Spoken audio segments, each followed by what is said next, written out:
with the photo and with the name of her business, and you know, it's just wonderful. But Shemekka Stewart Issacs is one of now our new board members. I invited to join the board of Global Black Women's Chamber, and virtually, like I said, you know, for 3 or 4 years we've had to meet, but she has been consistent, and we just really appreciate your talent. She's the host of Sunday Stacks, and we're going to learn what that is. And she's the founder of Black Girl Magic Market, and I Am Brilliant. And I found you on LinkedIn, I believe it was. Yes. And I was like, I want to know who you are. So please tell us what your firm works to do. Thank you so much for having me. Thank you for coming. I am so grateful to be a partner with Global Black Women's Chamber of Commerce. I founded Shemekka Ebony firm in creating legacy. Shemekka is my name. And you know what? Now, because it's trademark, you have to have permission to even say or print my name. Because I wanted to make sure that I can own it and I can own and maintain the integrity of it. So my firm offers support services when it comes to leadership coaching, community engagement.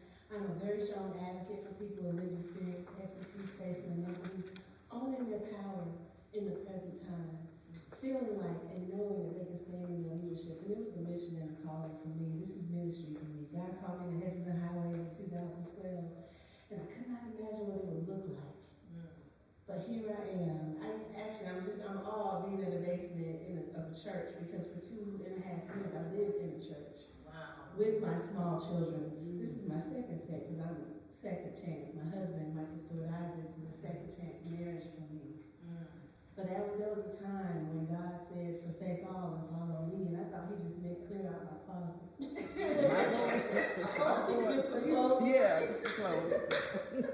But what that ended up turning into is really being in the hedges and highways and being the will of God and being the presence of God, knowing that I may be the only version of God that people see. And I had the honor of walking with my husband, who saw me serving community, and he's like, you know what you're not going to be is that 45-year-old nonprofit person getting burned out, used, and abused. And that was an eye-opener for me, because I just want to be of service, not knowing that I can actually make money being of service. And so with my firm, I turned what I was just showing up at community meetings doing, because I loved it. I was able to come in there representing myself and my firm and really reestablish and reintroduce myself as a business, not only for myself, but create pathways for other people that are tokenized, that are in the community, that are being extracted of information and they don't have any revenue or returns on it. We begin to teach them how to own their power and stand in their own grace. And where do you travel from today in North Carolina? I'm right outside of Raleigh, so my company is based out of Wake County, but I live in a town called Angier. We built a house in the pandemic. There were 6 of us living in a townhouse in the pandemic. 4 different schools, schedules, trying to manage, and I had 2 little small ones back there, and it was only by the grace of God. I was like, I just need a yard. We didn't even have a yard to go in during the pandemic. And when the New York Times interviewed our family, they wanted to see, we were one of 6 families that were tracked for a couple of months. They wanted to know what we were doing with Biden bucks. So we were, our family was featured in the 2021 New York Times Money Edition. And they tracked our family. To that. Absolutely, absolutely. Look, they say don't read the comments, but you know, because we were the largest family, because we were the only Black family, I needed to know how are we doing? And to God be the glory. We had good reviews in the comments, so just letting me know that was that icing on the cake, that you keep walking in those ordered steps, project manager. When you keep walking in those ordered steps, then God will continue to manifest. All I need was to be obedient.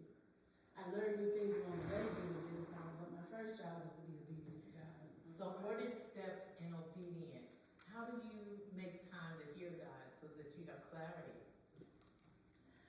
You know, first I had to realize that time wasn't mine as much as I tried to hold on to it, carve it out.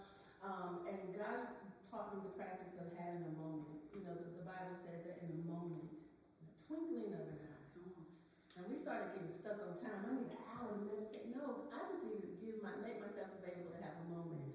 So that meant having those moments to get clarity. But in the bathroom is my throne. The bathroom, that's it. That's the only place in my house where kids can't get to without that extra barrier of a bedroom to go through. So those were the times. And being at the church living there literally was the call that saved my life. Because I didn't have internet, I didn't have TV. I was trying to get Wi-Fi from McDonald's across the street, and I had to stand up in a corner to try to get it connected. Because I couldn't even, at that time, which is less than 10 years, 12 years ago, I couldn't even afford to have an internet plan. But that trust in God and being obedient to serve, and I call it trusting when you can't trace them. Another one with the hashtag. Yes. I love it. Trusting when you can't trace them. What drove you there to the church, and what was the pivotal moment? Besides many years, but what was the pivotal moment that says, this is not my destiny? Well, I have been involved in ministry for several years on a church plant team. So in this case, I literally, I had to set up. I was about to lead the CBC, which was part of the church. I was waiting. We were only supposed to be camping out at the church for a weekend because my house on the river, where I told God, I promise you I'll write all the grants right from my river view. I will. Yes, Lord, that's what I want. And the house came up and everything, and I was running a youth conference in New York, and the owner of the house said, if you don't come today with your deposit, I'm going to give this to someone else. And I was like, wait a minute, you mean I've been waiting to get in? I'm in New York. That's not possible. And in that moment, what I thought was going to be a weekend turned into 2 years. But while we were at that church, we opened up a food pantry. My sons, which at that time were 5 and 7, wrote grants for backpack programs to address food insecurity. They learned what true service is to work. They learned how to work the church from media to service to after. So it was a servant lifestyle that I couldn't have gotten. You couldn't learn that. That was just that lived experience component. And while living in the church, that's when I wrote, While I'm Getting Naked, Here Are My Shorts. That was literally my devotional. Say it again, say the title slowly. While I'm getting naked, here are my shorts. Wow. And here's what it looks like. But this was really about me coming out and peeling back the layers of everything that we want to get rid of, but we hold on to it even though we don't like it because we're afraid of something new. This getting naked part is the key component of being successful, because if you're not letting go of the things that are laid aside every weight is what the Bible says. And so these scriptures in here were things that I kind of walked myself through to come out, so that while I was in the valley, while I was sitting here just only having visitations, you're dwelling in the church. Like, you can't run from God. You're right in his house, in the house. What lessons did you learn in that space? What are 2 life lessons you learned? I would say the first life lesson was to not give up. I was very degreed. I had a master's at that time. I was still in school, but I was unemployed. And after 200 applications and repeat interviews, time and time again, I finally got the memo that maybe God doesn't want me to work like that. But the logic and reasoning said, you got to take care of these kids. And people didn't understand what the faith journey looked like. So I had to carry some labels to walk through that. Living in the church, they tried to identify me as homeless. They tried to tell me I needed to make sure my kids were taken care of, but they couldn't do anything because my kids had shelter. They were covered. They were provided for us. They couldn't get me on that. But if I had held that label that they tried to give me just to get support, if I'd have held on to it, I'd have still been stuck trying to walk with things that I thought were going to be the assets and resources, not understanding that God had a bigger picture. I needed to be the forerunner of that so I could tell them how their system could be better.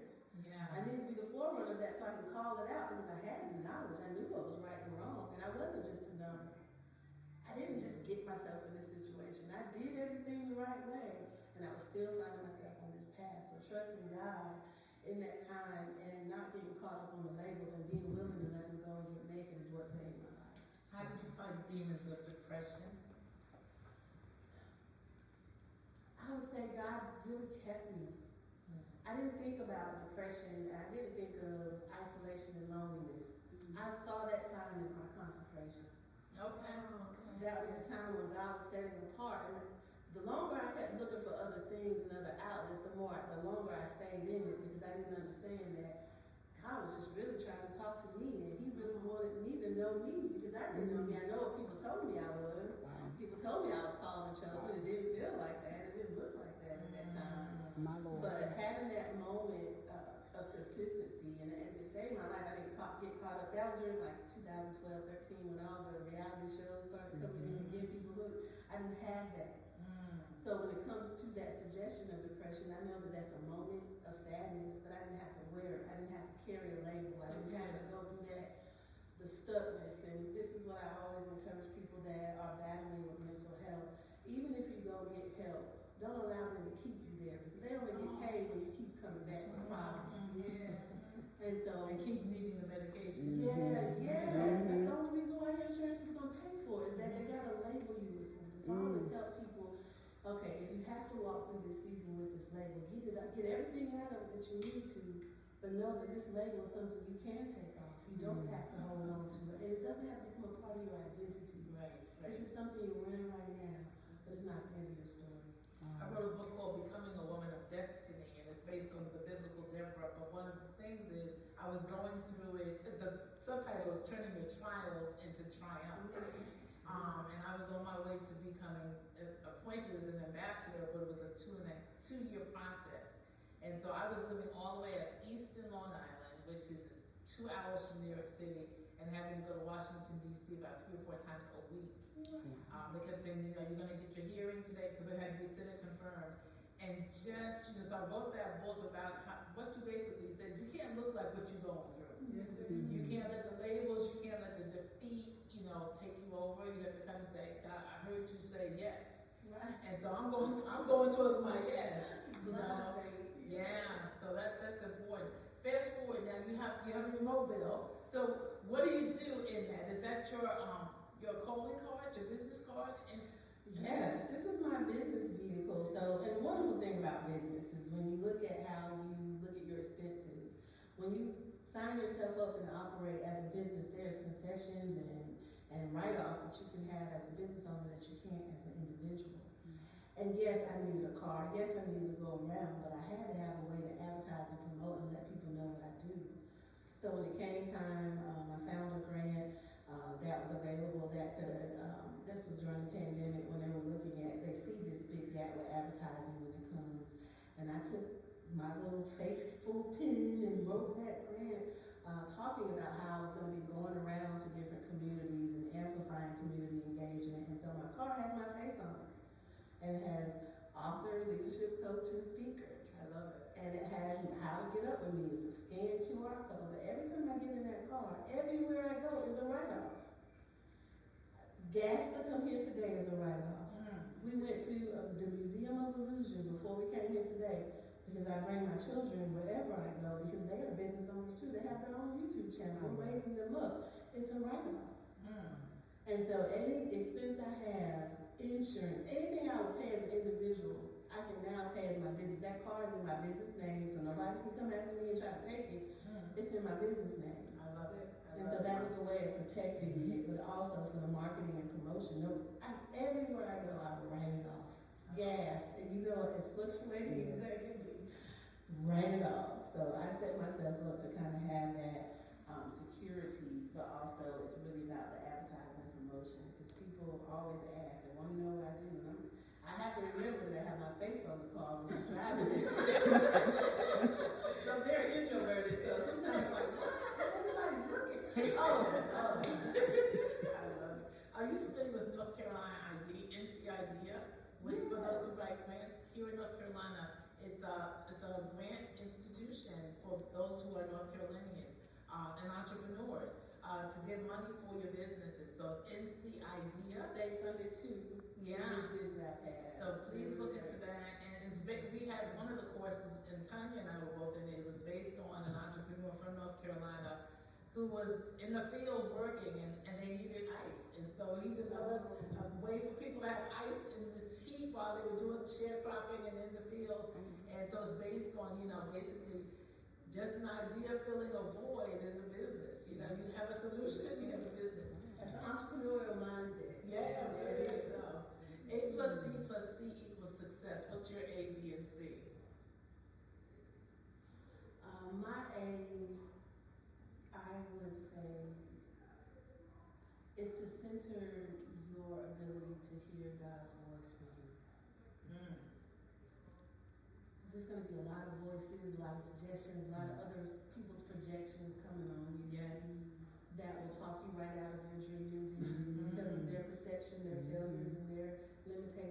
Right.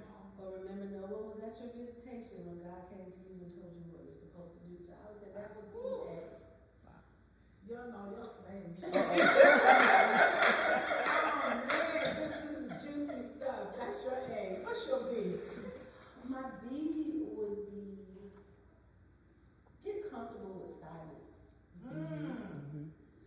That has been something that I've had to train myself on to be able to not only hear from God, but also dismiss the distractions of the noisiness and busyness of things going on around us. You know, there's a store, and then there's a middle of the store. And I became in pursuit of being in the middle. Because I knew I was protected, I was dwelling in that secret place. And so being comfortable with the silence is something that I would say is pivotal in you being able to hear. So being able to hear, being comfortable with silence, because silence will come when you're waiting on the answer. And God ain't saying nothing. You're like, ready to go. When, Lord? C, I would say it's that relationship with time. Like you shared earlier about organization. I'm big on that. Like if it's not on my calendar, it's not happening. But that helped me be the best version of myself when it came to business. And that's boundaries, really. That's boundaries. Yeah. Making sure that you protect yourself and your time. Yes. I encourage my scholars all the time, like, you gotta be able to know before you say yes to something else, how much time do you really have? And if you haven't banked out to see where your assets of your time really are, you'll keep saying yes, yes, yes, yes, and you'll be burnt out and everybody be happy, but you're sad and you're empty because you didn't take that. So I think that's also important for success, is being able to be aware of the time you have and be okay with saying no. Like success is like no is a complete sentence. And for those I talk to my scholars all the time, if you're not ready, there's a power dynamic. You may be afraid to say no, you care about this person, y'all have a relationship. I say I need some time to get back to you. Let me check my calendars. I'm already committed, is my friend. I'm committed to me. I'm really like, you don't have to go so much time. Yeah, I love it. Well, can we give Shemekka a hand?